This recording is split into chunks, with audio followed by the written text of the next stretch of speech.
Haleluya, haleluya, haleluya. Shalom warga kerajaan. Senang sekali kembali berjumpa dengan saudara dimanapun saudara berada. Doa saya setiap kita kiranya tetap dalam keadaan sehat dan dalam pemeliharaan Raja kita yang sempurna. Haleluya. Nah, saudara terkasih dalam Tuhan, masih dalam serial tentang keuangan. Haleluya. Saudara, kalau kita bicara tentang uang, saudara terkasih dalam Tuhan, ya, banyak persepsi kita ya untuk mencari uang itu tujuannya yang berbeda-beda ya. Dan salah satu tujuannya kita mencari uang adalah untuk supaya kita diberkati ya. Bahasa dunianya kita menjadi orang yang kaya. Haleluya ya. Nah, sebetulnya boleh atau tidak sih kita orang percaya ini menjadi orang yang kaya, saudara? Dan saya percaya bahwa sebetulnya isi hati Tuhan adalah ingin memberkati anak-anaknya. Ya, sebab kalau kita menjadi bapa di dunia saja, nggak ada kan yang nggak kepingin anak kita itu hidup dalam diberkati. Ya, kita secara kedagingan pingin anak kita diberkati. Nah, begitu juga papa kita di surga, bahwa papa kita di surga kepingin agar setiap kita hidup di dalam berkat-berkat Tuhan tentunya. Jadi saudara, kalau ditanya boleh nggak kita kaya? Sebetulnya kaya kalau menurut saya boleh. Dan firman Tuhan juga katakan bahwa kita akan terus naik bukan turun, bisa menjadi kepala bukan ekor. Ini kan berbicara bagaimana Tuhan memberkati kita secara luar biasa. Termasuk dalam sisi kekayaan, dalam sisi materi, saudara terkasih dalam Tuhan. Tapi sebetulnya kalau kita baca dari segala kekayaan yang kita terima itu, saudara terkasih dalam Tuhan, kekayaan yang bagaimana yang membuat kekayaan itu berkenan di hadapan Tuhan. Ya, mari kita lihat ayatnya dalam Lukas pasal 12 ayat yang ke-15. Lukas 12 ayat yang ke-15. Demikian firman Tuhan, katanya lagi kepada mereka, berjaga-jagalah dan waspadalah terhadap segala ketamakan, sebab walaupun seorang berlimpah-limpah hartanya, hidupnya tidaklah tergantung daripada kekayaannya itu. Haleluya. Saudara, dimulai dengan kata-kata berjaga-jagalah dan waspadalah. Saudara, ya, ini adalah sebuah sign buat kita anak Tuhan. Ya, ini adalah sebuah lampu kuning, rambu-rambu yang sebetulnya kita harus cermati.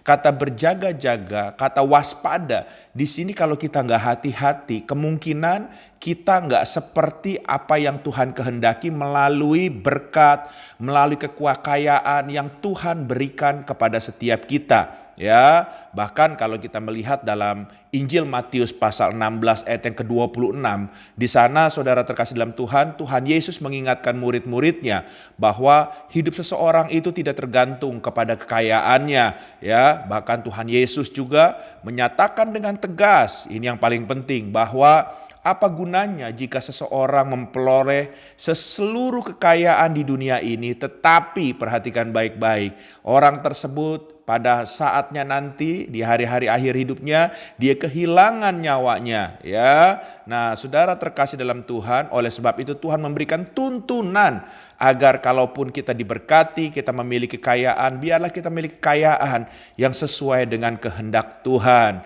Nah, sekarang saudara terkasih dalam Tuhan, bagaimana caranya kita bisa memiliki kekayaan yang sesuai dengan kehendak Tuhan? Ya, mari kita lihat untuk hal yang pertama dalam Lukas pasal 12 ayat yang ke-15a, dikatakan Lukas 12 ayat 15a, katanya lagi kepada mereka, berjaga-jagalah dan waspadalah terhadap segala ketamakan.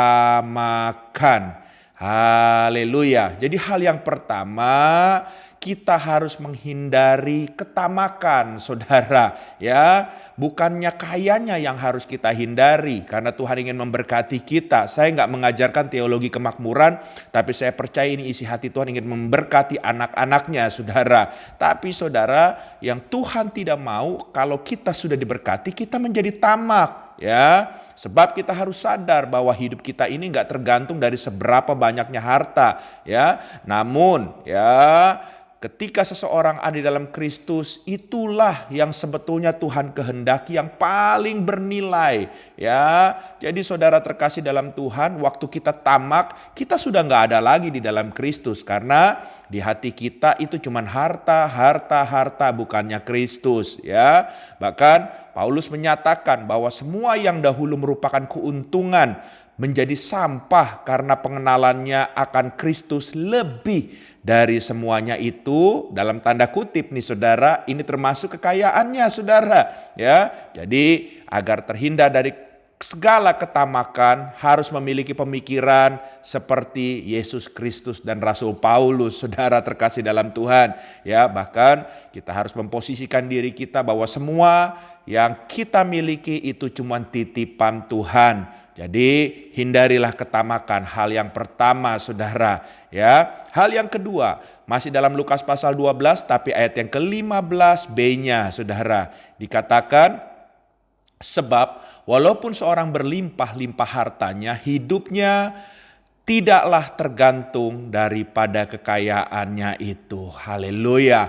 Hal yang kedua, kita harus menghindari ketergantungan kepada kekayaan. Ya, orang banyak berpikir di dunia ini yang mengagungkan kekayaan, bahwa kalau mereka kaya secara materi khususnya, ya mereka bisa beli segala-galanya. Ya, padahal saudara terkasih dalam Tuhan, kalau kita tahu bahwa enggak semuanya kita bisa beli dengan kekayaan, saudara.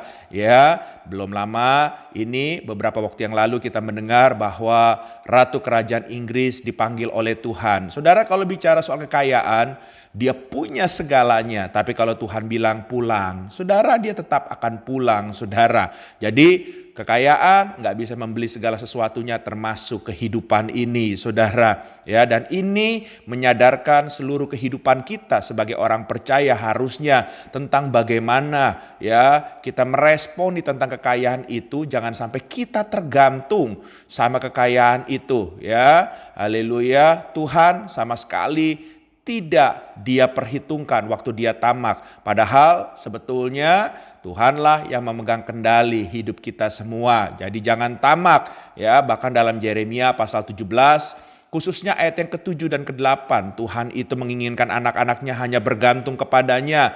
Dan mereka yang bergantung kepada Tuhan dengan segenap hatinya, dia pasti akan diberkati lebih dan lebih lagi. Haleluya. Hal yang ketiga, saudara terkasih dalam Tuhan, mari kita lihat sama-sama dalam Injil Lukas pasal 12 ayat yang ke-21.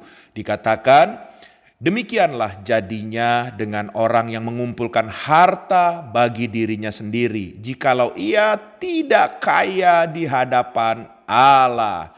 Jadi hal yang ketiga, kita harus menghindari sikap egois. Haleluya. Saya ulang sekali lagi, tadi saya sudah sampaikan di depan bahwa kekayaan yang Tuhan percayakan kepada kita orang kepercaya, ya itu semua adalah titipan, dan kita harus tahu kalau itu adalah titipan, kalaupun harus kita pergunakan itu harus sesuai dengan kehendak hatinya. Haleluya, haleluya. Karena kita cuma pengelola, saudara terkasih dalam Tuhan.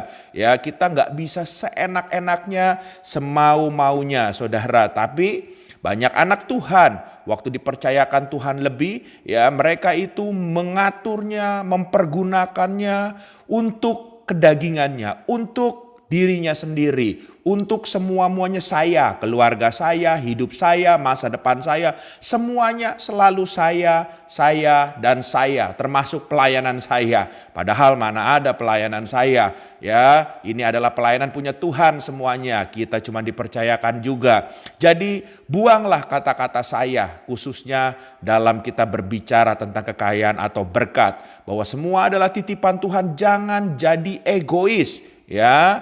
Haleluya, haleluya. Bagaimana caranya kita nggak egois? Belajar ya memperhatikan sesama. Belajar memperhatikan pekerjaan Tuhan. Ya, bukan nggak boleh saudara memikirkan masa depan saudara, memikirkan masa depan anak-anak saudara. Saudara boleh, dan itu sudah wajar, sudah sepantasnya. Tapi bukan artinya semua-muanya buat kita, buat saya, dan buat saya keluarga saya, dan semuanya soal saya. Tapi tanyalah sama Tuhan apa yang membuat Tuhan disenangkan melalui apa yang saudara punya tersebut. Jadi hindari sikap egois. Haleluya. Tuhan memberkati, kiranya apa yang Tuhan percayakan, kekayaan ini betul-betul menjadi kekayaan yang akan mempermuliakan Tuhan. Izinkan saya berdoa. Tuhan, terima kasih isi hatimu sudah disampaikan. Berkati firman Tuhan ini. Kalaupun kami memiliki berkat yang datang dari Tuhan, kami diberkati. Kami percaya Tuhan, kami bisa menjadi anak-anak-Mu yang berkenan di hadapan Tuhan. Hindari sikap ketamakan dalam hidup kami. Hindari ketergantungan hidup kami kepada kekayaan bukan kepada Engkau lagi. Bahkan hindari dari segala sikap egois kami yang selalu mementingkan diri kami sendiri.